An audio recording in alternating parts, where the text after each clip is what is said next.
परमात्मा कहते हैं अपनी महिमा बताने के लिए कि तुमने उस दरगाह का मैल नहीं देखा और धर्मराज के तिल तिल का लेखा।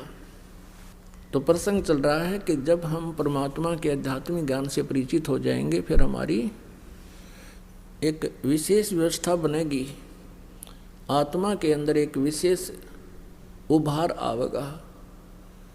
अब देखता ये दास आज भी कम से कम 4 भक्त आए थे, नो बोले जी रास्ते में 100 रुपये पड़े पाए। अब वहाँ देवा किसने, यहाँ दान कर दिया, घर पर नहीं प्रयोग हो सके। और पहले के सचिथी थी नो देख के ठा करते को देखते ना ले और गोज मगा लेते। तो ये वृत्ति हमारी बदलती जा रही है। कोई कहता 500 रुपये, कहता जी ऐसे 5000 रुपये पड़े मिले मुझे। और जा रहा था, एक व्यक्ति आ रहा था, मुझे ऐसा लगा जैसे इसका कुछ गुम हो गया। मैंने उससे पूछ लिया भाई कहाँ से आए हो, कहाँ जा रहे हो? वो कहने लगा कहाँ जा रहा हूँ, मेरे पैसे गिर गए और जेब मत निकल गए, किस प्रकार मैं कुछ सामान निकालूं था और सारे देख लिया, मैंने पाए नहीं। कितने पैसे थे तेरे भाई? कि 5000 रुपये थे और ये नोट थे। नो बोला नो के जब मैंने उसको निकाल के दे दिए कि ये थे। उसने सीने से लगा लिया मेरे को। नो बोला राज के युग में इसे देवता बचे हैं। तो पुण्यात्माओं ऐसे यह बिल्कुल स्थिति बदल जाएगी और आपकी आत्मा इतनी खुश होगी उस पैसे को वापस दे करके। और यदि हम किसी की चोरी करते हैं तो दूना दुख होता, उस प्राणी का दूना विनाश होता है। एक भक्त बहुत गरीब था, किसान था, और उसने परमेश्वर कबीर जी, क्योंकि वो परमात्मा रह कराते रहते हैं, कभी किसी साधु रूप में, किसी संत रूप में, या किसी वैसे एक जीवन वो पूरा एक जनसाधारण जैसा जी कर भी पूरा करते हैं। तो वो गरीब आदमी था, वो कहने लगा महाराज जी बहुत ही स्थिति खराब है, परमात्मा का ज्ञान सुना, परमेश्वर ने कहा बेटा नीत साबित रखिए, तेरा कमी नहीं रहेगी और ये भक्ति करता रहे, जितना तुझे चाहिएगा भगवान 21 देगा तुझे। अब क्या हुआ कि उसके एक बैल था, उससे गुजारा कर रहा था। एक चोर था, उस चोर ने क्या सोचा, वो चोरी करने के लिए निकला, उसने देखा एक गरीब व्यक्ति और गर्मी के दिनों में सो रहा है, उसके एक बैल बंधा है, उस एक का बैल न चुरा ले गया। अब चोर तो क्या है, जैसे 100 रुपये का बैल होगा, उस समय की बात बहुत पुराने समय की, तो किसी समय में ला लो इसको, तो एक उदाहरण है और सच्चाई है। तो उसने तो 10 रुपये का बिक गया, वो भी बेच दिया कि कहीं कोई पकड़ा ना जा तो, या 20 रुपये का, और बेच ब्याज खा पी कर फुर वो तो फिर उसाए हो गया। उसने कुछ दिन के बाद फिर ऐसे चोरी करता करता उसने सोची चल उस जिसका बैल चुरा के लाया था वो शरीफ आदमी लग गया ना, को पुलिस रिपोर्ट करी उसने, उधर ही चलते हैं। वहाँ जाकर देखा उसने 1 वर्ष या 2-1.5 वर्ष के बाद क्या देखा कि उसके 2 बैल बंधे हुए हैं बहुत अच्छी स्थिति के, और वो सो रहा है रात्रि के समय। उस चोर ने उसके दोनों चुरा लिए, दोनों बैल चुरा लिए और ले गया, उनको बेच ब्याच के और अपना कर दिए फुरफुरा। वो फिर नो के नो उसको फिर टोटा सताने लगा, वो फिर चला, वो इधर उधर घूमता घामता। उसने सोचा एक बार फिर उधर देख लो, वो तो शरीफ आदमी है, कोई ऐसी प्रतिक्रिया भी नहीं कर रहा, ना किसी खोजी को लेकर पीछे चलता है। उसने वहाँ जाकर देखा, क्या देखा कि उसके 4 बैल बंध रहे, 4 बैल नो खागड़ के से। अब उस चोर ने सोचा भाई मेरा तो नाश हो लिया और 3 बैल चुरा चुका मैं इसके, और इसके आज 4 बैल बंधे हुए हैं। भाई ये कौन सा जंतर मंत्र है इसके पास, इसने यूँ पूछूंगा मैं तो। और उसने वो वहीं सो रहा था किसान, उसको उठाया कि भाई उठना एक बार। वो किसान कहने लगा, सोया था ने बोला, भाई मुझे मत छेड़, मुझे सोने दे, सारा दिन काम किया है, नींद अभी लेटा हूँ, सोने दे। वो कहने लगा, भाई मैं चोर हूँ। वो चोर कहने लगा, मैं चोर हूँ। ने बोला, भाई चोर है ना, अपना काम कर दो, तू आया है, मुझे अपना सोने दे। अब वो कहने लगा, रहा जो काम मैं करना चाहूँ था वो मेरे अतीब होता कोई ना, इसलिए तुझे जगाऊँ हूँ ना, मैं कितने जगाऊँ वो। अब मैं चोरी नहीं कर पा रहा हूँ, मैं ये पूछना चाहता हूँ कि ये कौन सा जंतर मंत्र है तेरे पास भाई।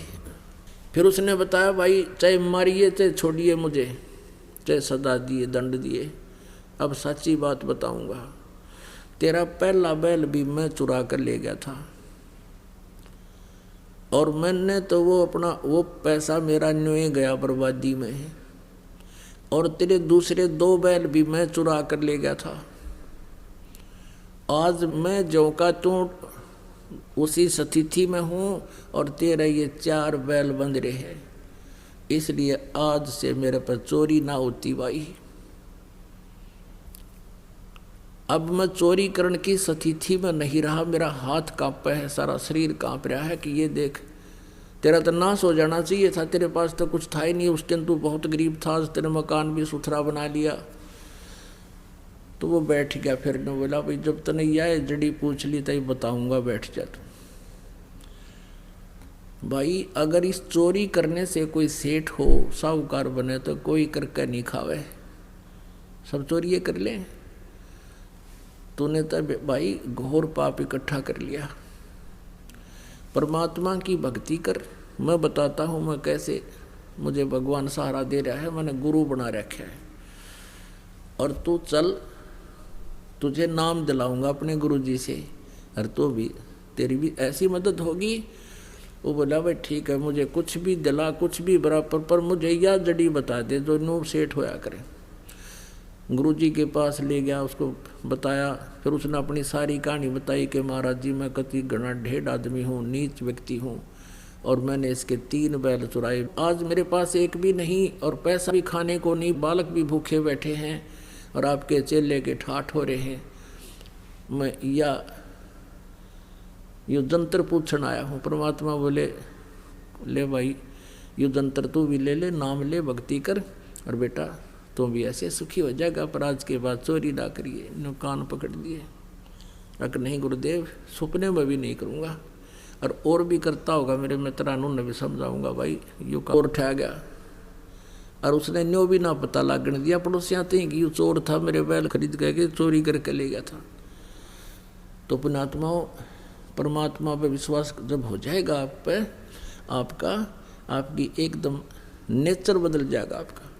उसने मित्र समझ लिया उसको कि चोखा भगवान का नाम ले लिया, इसके बच्चों का कल्याण होगा, इसका होगा। मेरा क्या बिगाड़ दिया इसने, अपने कर्म फोड़ दिए। उसको घर पे लाया, फिर वापस न बोला रोटी खा और रुक रात ने, और कल ये बैल ले जा, तू 1 और दूंगा तेरे को, और अपनी कमाई कर, और भाई अपने बच्चे पाल ले। अब वो 1 बैल ले गया चोर। अब उसने अपनी गलती मान ली, प्रायश्चित कर लिया, अपनी लगा खेती करने। अब 2 साल के अंदर वो 4 बैलों के पैसे लेकर और वापस आया, जिसके वो चोरी करके ले गया था 3 बैल उसके, और 1 वो उसने उधारा दिया था। 4 बैलों के पैसे लेकर उसके पास पहुंचा 2-3 वर्ष के बाद के, ले भाई ये तेरे बैल चुराए थे उनके पैसे, अरे का आपने मुझे उधारा दिया था इसके पैसे। आज मैं परमात्मा ने मेरे ऊपर मेहर बख्श दी और सब तरह से मैं सुखी हो गया। पहले भी आता रहता था, सत्संग सुनता रहता था, विचारधारा परमात्मा से सुनता रहता था। फिर उस दिन वो लेकर आ गया पैसे, पता लग गया कि ये इसका लोन मैं क्यों रखूँ अपने सिर पे। तो उसने कहा, भाई मैं ना लूँ एक ना पैसा तेरे, मेरे तो भगवान ने ठाट कर रखे, तो इस पैसे को चल गुरुदेव के चरणों में रख दे, तेरा धर्म में लग जाएगा। ऐसा ही किया गया। तो पुण्यात्माओं, ये बातें कहण सुनन की नहीं, ये कर पाड़न की है। ये सच्चाई है कि आप देखना इस परमात्मा के हाथ एक बार लग कर देखो सच्चे दिल से। और फिर आज तो आप लूटते हो दुनिया को, कोई रिश्वत लेता है, कोई मिलावट करता है, दोनों दुखी हो रहे हो, इधर से नुकसान हो रहा है, उधर से आप अपनी नेचर खराब करके भाव बिगाड़ करके चोरी रिश्वत लेते हो। और फिर आपके आत्मा में कैसी शांति होगी। एक तो ऐसा माहौल बदल जाएगा कि विष दिखाई देगा आपको। उसके विषय में परमात्मा बताते हैं, जब तुझे ज्ञान हो जाएगा, जैसे किरका जहर का रंग होरी हो, कहो कौन तिस खाव राम रंग होरी हो। ओए होए, जब आपको ये पता चल जाएगा कि एक कण पड़ा है विष का, ये विष का कण है, आपको पक्का पता है कि ये विष है, कहते उस कण को भी कौन जीव पर धरे, ऐसा मूर्ख कौन है। जैसे किरका जहर का रंग होरी हो, कहो कौन तिस खाव राम रंग होरी हो। कि फिर आपके घर में एक न्यारी खुशी होगी, आपकी आत्मा में न्यारी खुशी होगी। और ये एक दूसरे से लूटना खसोटना, बुरी नज़र रखना, बुरा कर्म करना, ये एक विष दिखाई देगा। फिर उस विष को जब आपको पता चल गया ये विष है, फिर खा के दिखाइए उसको। अब तो हम अनजान पड़े में ये जुल्म कर रहे हैं और फिर उसका दंड भी हम भोग रहे हैं।